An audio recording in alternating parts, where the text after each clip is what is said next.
બીજો દાખલો આવ્યો.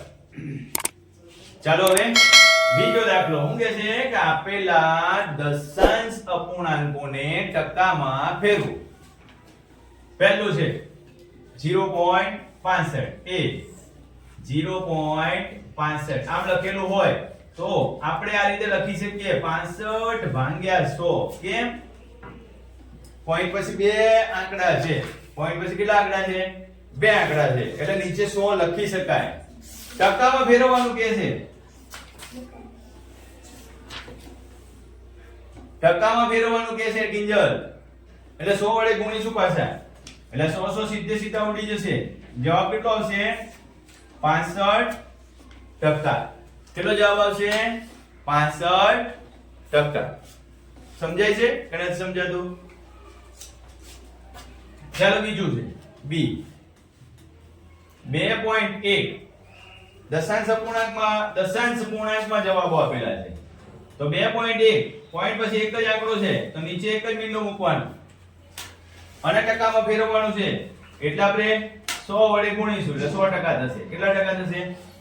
100% થશે. બરોબર.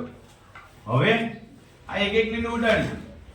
21 ગુણ્યા 10 લખવાના. કેટલા લખવાના? 21 ગુણ્યા 10 એટલે કેટલા ટકા થયા? 210%.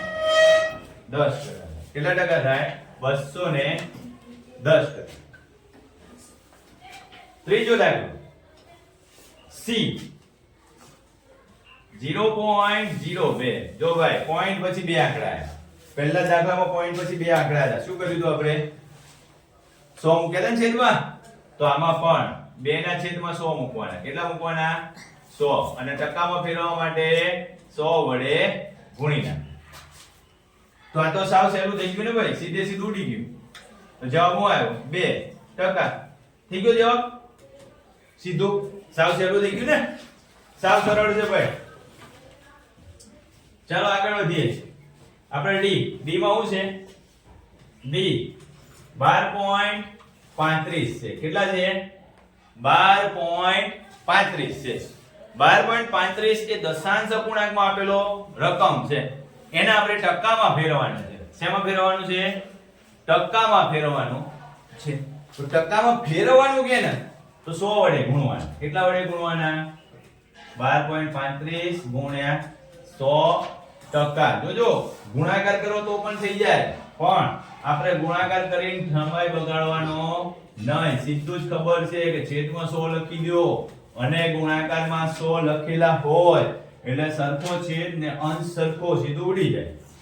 જવાબ આપણે કોઈ પણ પ્રકારના ગુણાકાર કરવાનો સમય બગાડવાનો કઈ જરૂર નથી. 2 પોઈન્ટ વાળો અપૂર્ણાંક હોય અને 100 વડે ગુણાકાર કરો એટલે ડાયરેક્ટલી તમે આ જવાબ લખી શકો. ડાયરેક્ટલી શું કરી શકાય?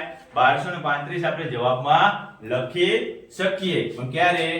ગુણાકારની ખબર હોવી જોઈએ કે ગુણાકારમાં 100 વડે ગુણાકાર કરવાનો છે તો 2 પોઈન્ટ નીકળી જાય.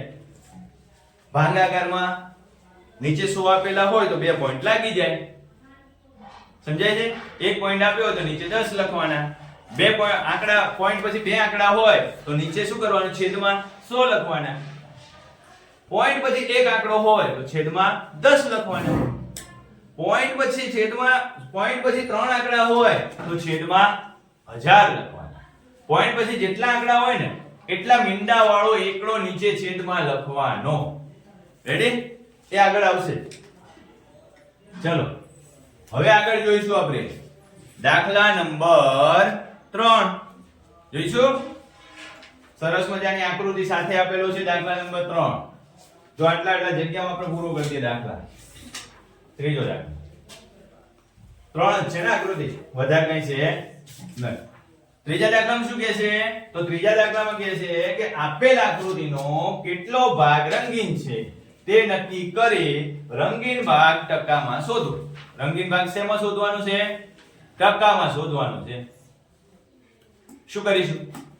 પહેલા તો જે પણ આકૃતિ આપી છે ને એના કેટલા ભાગ છે ને નક્કી કરવાના. શું નક્કી કરવાનું ભાઈ?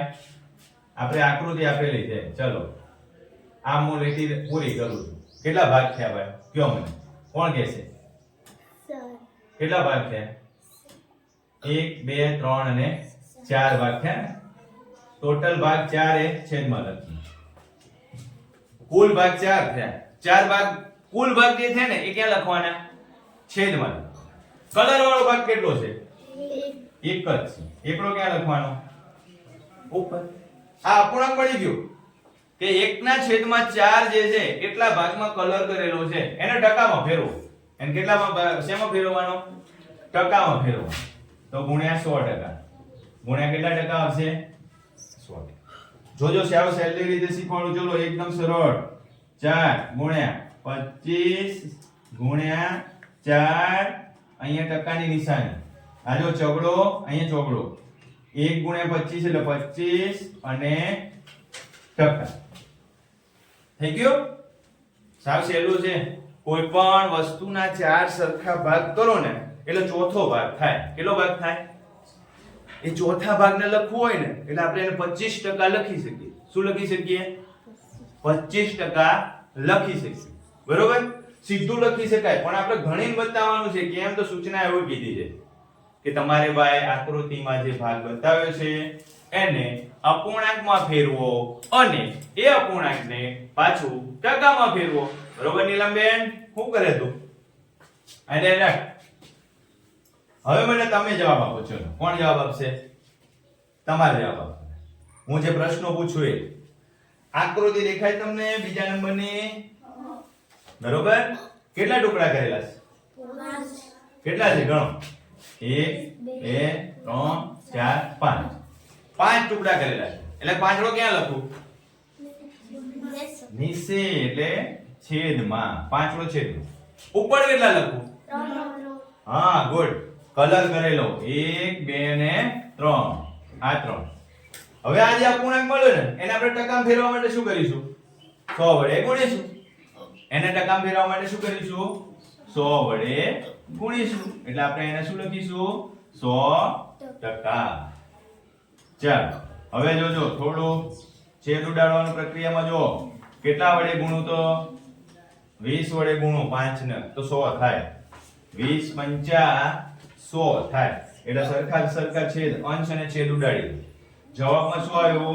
3 ગુણ્યા 20 એટલે કેટલો જવાબ આવશે? 60%. કેટલો જવાબ આવ્યો? 60%. સમજાય છે? બધાને ખબર પડશે કેમ? તો પ્રેક્ટિસ આપણે પ્રયત્ન કરો અને ઉદાહરણના દાખલા તમે બધાએ બબે વખત ગણ્યા છે એટલે હવે તમને સમજાશે જ. બરોબર? ચાલો હવે અહીંયા તમે મને કરાવડાવો દાખલો. ચલો તમે ગણાવડાવો. શું કરું પહેલા? 8. હા 8 ક્યાં લખું? છેદમાં. સરસ. કેમ 8 છેદમાં લખવાના? આકૃતિના ભાગ 8 છે. કલર વાળા ભાગ કેટલા છે? 3. સરસ. પહેલો દાખલો ગણ્યો તો યાદ કરો. ક્યાં ગણ્યો તો? અહીંયા ક્યાં ગણ્યો તો દાખલો? 3/8 અહીંયા આયા છે. આવ્યો તો ક્યાં? 3/40 આવ્યો તો. ચલો કઈ વાંધો. 3/8. હવે શું કરું? 100 વડે ગુણો.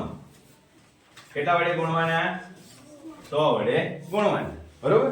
આ રીતે લખી શકાય. 3 ગુણ્યા 25 ગુણ્યા 4 ભાગ્યા 2 ગુણ્યા 4. આ છેદ અને સોરી અંશ અને છેદ સરખા થઈ ગયા એવડી ગયા. અહીંયા શું આવશે? 25 તરી 75 થશે. 75 ભાગ્યા 2 કેટલા ટકા થાય? 75 ભાગ્યા 2 કેટલા ટકા થાય? 75 ને આપણો ભાગાકાર કરો 2 વડે. કેટલા વડે ભાગાકાર કરો? 2 વડે. કેટલા થશે? 37.1/2. 37.1/2 ટકા થાય. કેટલા ટકા થાય? 37.5 લખાય. બરોબર? તમે 37.5 લખીને આવશો તો ખોટું પડશે નહીં. બરોબર? ફેરવો.